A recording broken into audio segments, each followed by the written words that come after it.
Over the past few years, we've been talking non-stop about facilitation, but we still always get asked, so wait, what even is facilitation? In this video, you are going to learn everything you need to know about facilitation, what it is, what a facilitator does, what makes a good one, and what's the value of facilitation. Oh, and by the way, I'm Rebecca, facilitation coach here at AJ&Smart. So let's not mess around here and let's just jump right in. So what is facilitation? Let me just check here on the interweb. Facilitation is the lowering of the threshold for reflux conduction along a particular neural pathway, especially from repeated use of that pathway.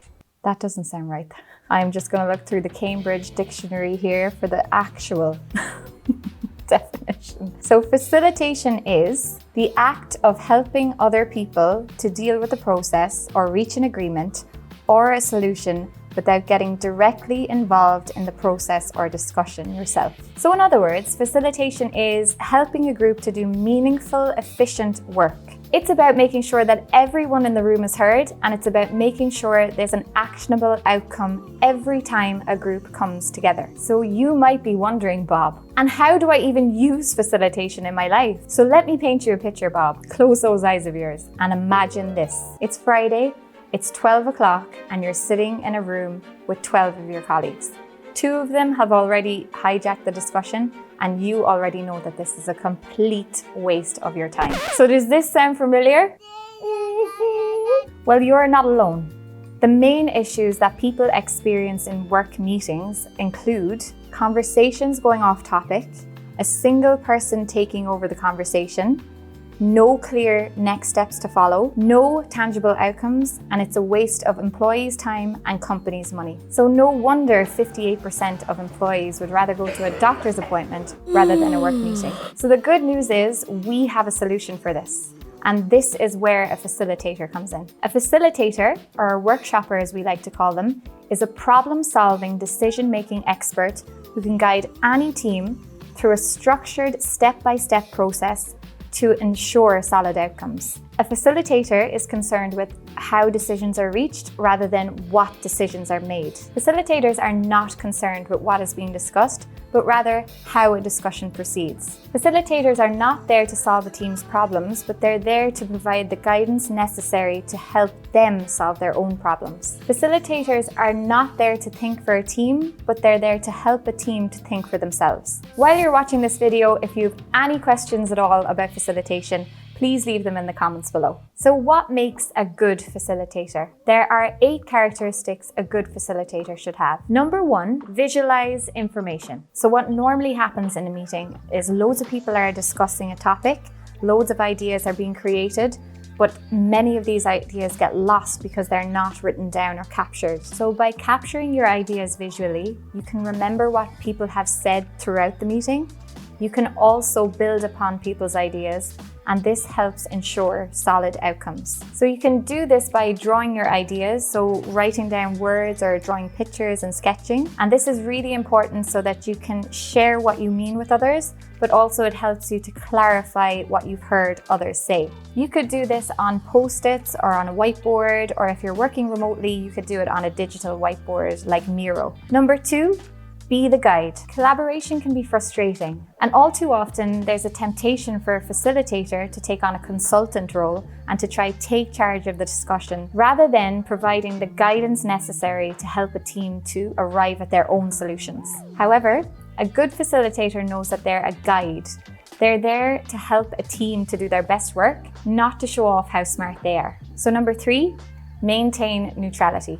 As a facilitator, you are an expert in the process and not the content. It is essential to draw out the perspectives of others without disclosing your own personal opinions. One way that you could do this is laid out in the next characteristic, which is use questioning. So one of the most important skills to use as a facilitator is the ability to ask the right questions in the right way at the right time. In asking questions, you are able to enforce your role as a process expert and maintain neutrality. So asking questions shows that you're focused on the participants and you recognize that they're in control.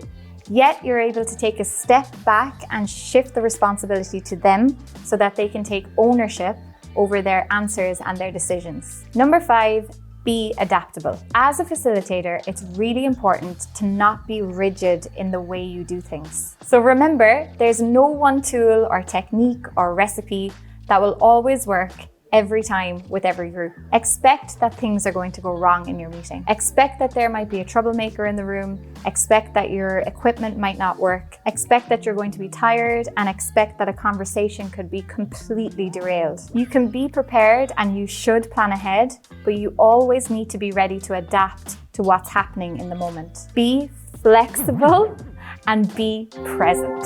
So one way that you can be adaptable and flexible is ensuring that you have a robust toolkit of exercises and techniques for every occasion, be it decision-making, problem-solving, or ideation. The more exercises you learn, the more flexible you are, and the better your sessions then will become. So the good news is that there are so many different exercises out there online. And one book actually that I'd like to show you is Game Storming, which is full of amazing exercises for you to check out. Number 7, be authentic. As a facilitator, you will be your most effective when you're being completely yourself, when you're allowing your own personality to shine. There are so many different types of facilitators, and here at AJ&Smart, we have introverted facilitators as well as extroverted facilitators. And each one of these facilitators brings something unique and special to the table. People can smell when you're being fake. So make sure to be yourself. When you're being your true self,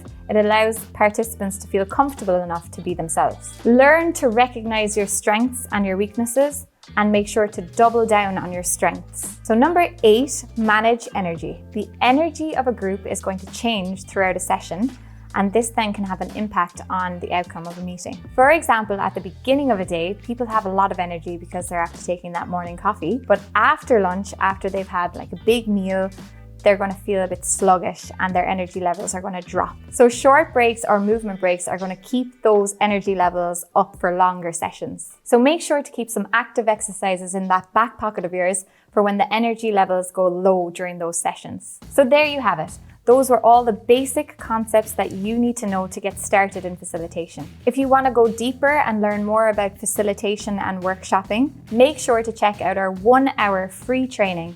The link is in the description below. So if you liked this video and you'd like to see more videos like this where we discuss facilitation, make sure to subscribe and hit the bell. So if you have more questions about facilitation, or if you'd like to learn more about the career of a facilitator, then leave these questions in the comments below. So that's it for me. Thank you so much for watching, and I'll see you next time.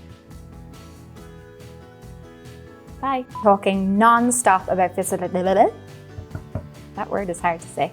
Hi, my name is Rebecca. So you might be wondering, Bob? Bob? No. And this is where a facilitator, be flexible and be present. It's a tough life being funny.